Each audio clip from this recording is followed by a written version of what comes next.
Oi pessoal, tudo bem com vocês?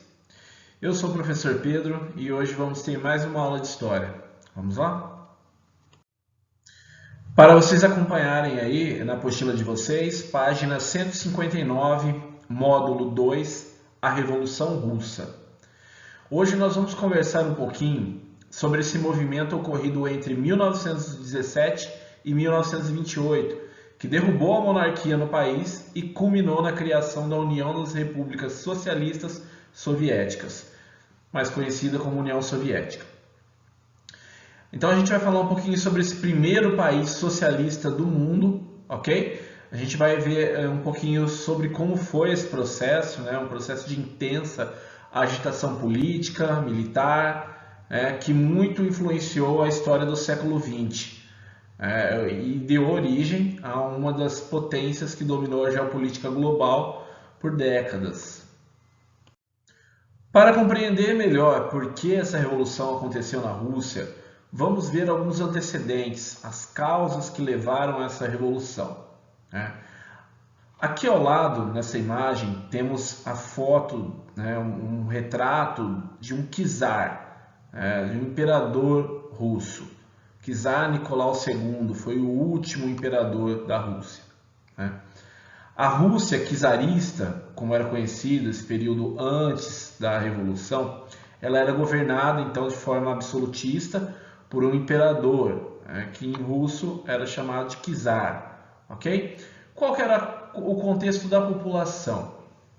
A população da Rússia no final do século XIX, cerca de 170 milhões de pessoas, vivia basicamente na área rural, no campo, 85% dessa população vivia no campo. Era uma economia basicamente agrária, ok?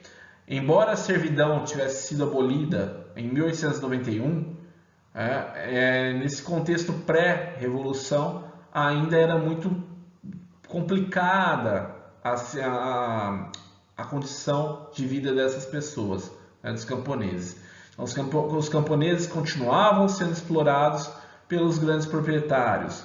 A maior parte das terras pertencia à nobreza, pertencia ao clero. Quando a gente fala de clero aqui na Rússia, a gente tem que pensar na igreja ortodoxa. Ok? Na imagem ao lado, podemos ver novamente o czar Nicolau II. Desta vez, ele é representado com a sua família. Ok? Este foi o último imperador russo, o último czar russo. Voltando a falar sobre o contexto pré-revolução. Então, na primeira década do século XX, nós vamos ter um processo de industrialização começando na Rússia. Ok? Então, parte da população camponesa vai passar a trabalhar nessas novas indústrias que estavam surgindo. No entanto, eles trabalhavam em péssimas condições de trabalho e tinham uma remuneração muito baixa, ok? Vale destacar que a burguesia industrial, esses donos das indústrias então, não contavam com o apoio do imperador. Então era um grupo que não estava alinhado com o imperador, que era muito mais forte ao lado da nobreza e da igreja, ok? O contexto, então, da Rússia antes de 1917 era o seguinte: concentração fundiária. Então, o que é concentração fundiária? Concentração de terra na mão de poucos, muita terra na mão de poucas pessoas. Superexploração do operário e do campesinato e o czarismo. Essas são as causas da Revolução. Então, os trabalhadores do campo e os trabalhadores das cidades, os operários, tinham péssimas condições de trabalho, enquanto o czar e a nobreza viviam em condições bem melhores, viviam uma vida luxuosa. Mesmo sendo mínima a possibilidade de contestação, de participação política, as pessoas se organizavam, passaram a se organizar em partidos, ok? Chama atenção para o Partido Social Democrata dos Operários, fundado em 1898, que tinha inspiração marxista. A gente vai ter aqui um partido, no qual os seus principais líderes eram opositores do czar e já haviam sido expulsos, né, da Rússia. Eles mantinham comunicação com pessoas que ainda estavam na Rússia a partir, né, de formas clandestinas, ok? Então é uma comunicação clandestina com os simpatizantes do partido. No ano de 1903, esse partido passa por uma divisão. Então a gente vai ter o surgimento de dois novos partidos a partir deste, que é o Partido Bolchevique e os mencheviques. São dois grupos políticos, então, ok? Os bolcheviques eram liderados pelo Vladimir Lenin, esse homem da foto ao lado. O Vladimir Lenin tinha uma postura mais radical quanto à sua visão de revolução. Ele defendia uma tomada direta do poder pelos operários e camponeses. Já os mencheviques, que eram liderados por Julius Martov, eram adeptos de uma revolução gradual, por meio então de reformas. Esses socialistas então tinham uma postura mais moderada, ok? Mesmo com uma economia frágil e boa parte da população vivendo em situação de dificuldade, a Rússia se envolvia em conflitos com outros territórios. Após a derrota na Guerra Russo-Japonesa, a população, cansada da situação em que vivia, resolveu protestar. E era um protesto de forma pacífica, ok? Eles redigiram então um documento com reivindicações, eles queriam melhores condições para os trabalhadores. Esse episódio, no qual alguns simpatizantes desse documento, algumas pessoas que queriam reivindicar, foram até o imperador para entregar esse documento. Esse episódio ficou conhecido como Domingo Sangrento.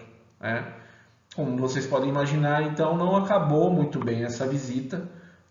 O czar ordenou que as pessoas fossem executadas, que fossem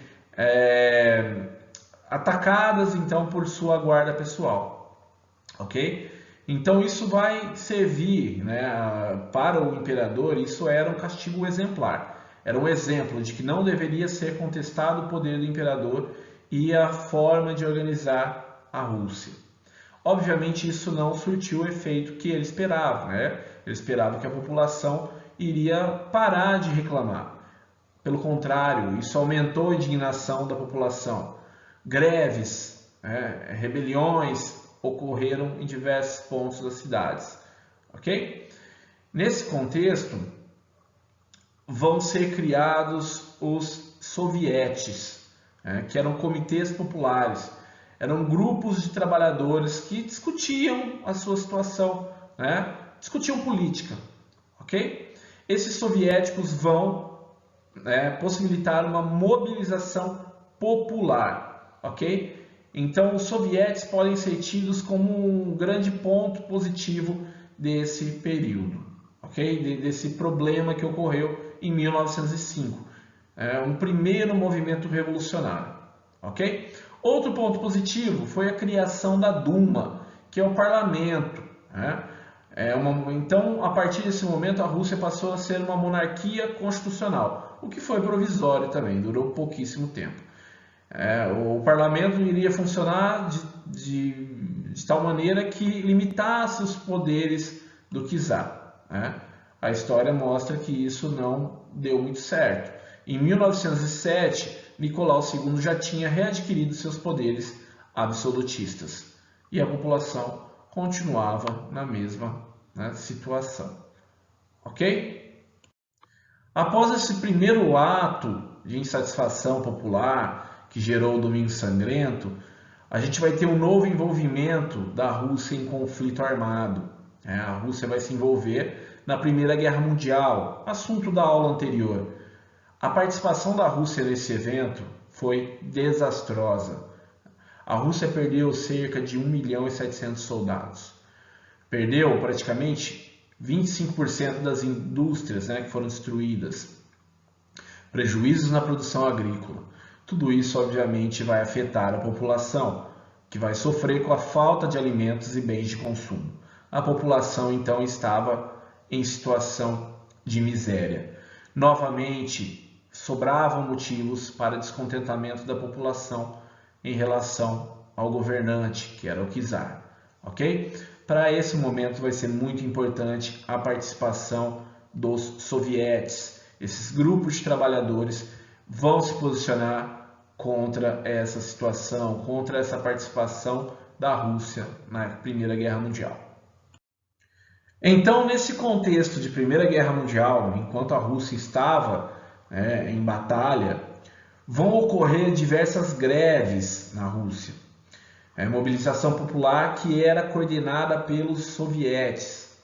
Em fevereiro de 1917 vai ocorrer então esse segundo ato, essa segunda revolução, que vai levar à queda do czar, ok? Com a queda do czar vai ser instaurada uma república, um governo provisório que vai ter como principal liderança Alexander Kerensky, ok? Que governaria até as eleições.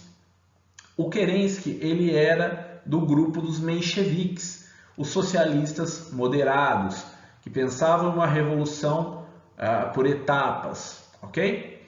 Teve apoio da população, esse governo, inclusive dos bolcheviques. Os bolcheviques não estavam fazendo oposição, estavam dando um respaldo para o governo dos mencheviques, ok? A principal mudança que vai ocorrer nesse contexto vai ser no plano político, a liberdade de expressão. Os políticos, as pessoas que eram oposição ao czar, que eram perseguidos e estavam exilados, puderam retornar. No entanto, as outras esperadas medidas de Kerensky não atingiram então as expectativas. A Rússia permaneceu na Primeira Guerra Mundial, os nobres continuaram com as grandes propriedades, os operários continuavam recebendo baixos salários e a fome e a miséria persistiam na Rússia. Embora os bolcheviques tenham apoiado os mencheviques, eles começaram a se organizar como oposição, pois estavam percebendo que as mudanças não estavam acontecendo. Logo, eles organizaram a chamada Guarda Vermelha, então uma força militar dos bolcheviques. No retorno de Lenin do seu exílio, ele vai, com seu discurso Paz, Terra e Pão, pedir uma nova revolução, Ele exigia então que a Rússia saísse o mais rápido possível, imediatamente da guerra. Terra para os camponeses produzirem e pão, alimento para toda a população, ok? Na visão dele, de Lenin, os sovietes assumiriam no lugar do governo provisório. Para isso, ele organizou um congresso dos sovietes, que acabou com a criação do Conselho dos Comissionários do Povo. Esse grupo, então, os bolcheviques vão assumir essa segunda fase da Revolução em 17, em outubro de 1917, e vão direcionar a Rússia ao socialismo. Assim que eles assumem o poder, eles vão dividir a terra entre os camponeses, os operários assumiram o controle das indústrias, os bancos foram nacionalizados, foi oficializado o Exército Vermelho, que era liderado por Trotsky, e em março de 1918, então pouco tempo depois, a Rússia retirou-se da guerra. Com um tratado assinado, mesmo antes do fim da guerra total, foi assinado uma rendição de guerra, no qual a Rússia perdeu alguns territórios e teria que pagar indenizações, mas poderia reorganizar seu território sem perigo de ataques, ok? Passou a ser governado, daí para frente, pelo Partido Comunista Russo, o único que era permitido no país depois desse processo. Bom, pessoal, na aula de hoje vocês compreenderam os antecedentes e as causas da Revolução Russa.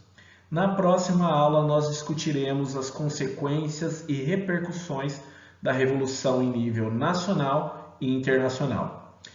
Pessoal, espero que tenham gostado da aula. Acima está o meu contato, caso tenha alguma dúvida, ok? Bons estudos, muito obrigado e até a próxima aula.